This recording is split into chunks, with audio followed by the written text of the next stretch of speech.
it seems that since the Conservative leadership race started and ended with the election of Carleton MP Pierre Poilievre as the new CPC leader, Canadians have been thinking much harder about the tenure of Prime Minister Justin Trudeau.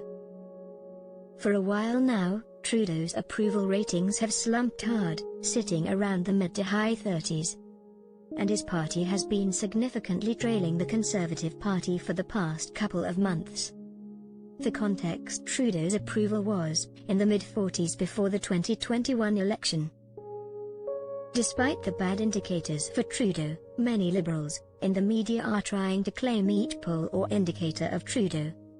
And the Liberal Party's popularity is just a singular data point not worth reading into, no matter how large the data set gets. Ipsos just ran a poll for a global news, which found that not only is Justin Trudeau's job approval low, but only 1 in 3 Canadians even want to see Trudeau stay as the Prime Minister. Angus Reid also recently showed that out of 10 issues Canadian voters say they care most about, 7 of the issues decisively favour the Conservative Party and Poilievre, e.a. debt, taxes, affordability. And only 3 issues favour the Liberals and the NDP. That same poll also showed that only 66% of Liberals thought that Trudeau would do a better job on the economy than Poilievre, 62% for the cost of living, and 56% for the federal deficit.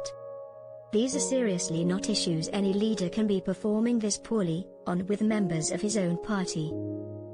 If Liberal supporters don't feel particularly economically secure with Trudeau, then how can Trudeau win an election where kitchen table issues are deeply important? Of course, on certain issues like climate change, Conservative supporters only gave Pierre Poilievre a rating of 51%. But these low ratings tended to be on heavily politicized issues for Conservatives, who would see a low focus on the climate from Poilievre as a positive sign, indicating he won't pursue economically damaging emission taxes and regulations. For Justin Trudeau, it is also a big red flag for the stability of his leadership that he felt the need to declare to his cabinet during a cabinet retreat in Vancouver that he was intending to stay on as Liberal Party leader for the next election. Usually, it should go without saying that a Prime Minister will stay on as the leader of his party going into the next election.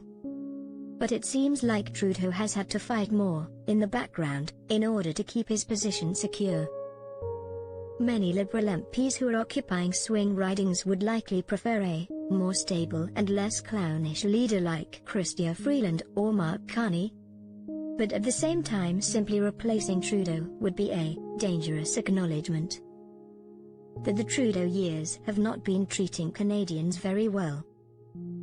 Although the legacy media has been trying to kick up outrage and paranoia at Pierre Poilievre vying to become the next Prime Minister of Canada, the fact Poilievre has strong support from his base is a threat to the Liberals, seeing as the past 2 elections have all been about turnout and had little to do with winning over new voters. No matter how hard the media tries to smear Poilievre and the Conservative Party, the data shows more Canadians have much stronger negative opinions of Justin Trudeau. The Angus Reid poll showed that the 3 most used words to describe Trudeau would be arrogant, dishonest, and corrupt, with the 4th word being the first positive one, which is charismatic, which still doesn't actually speak to a positive quality of his character.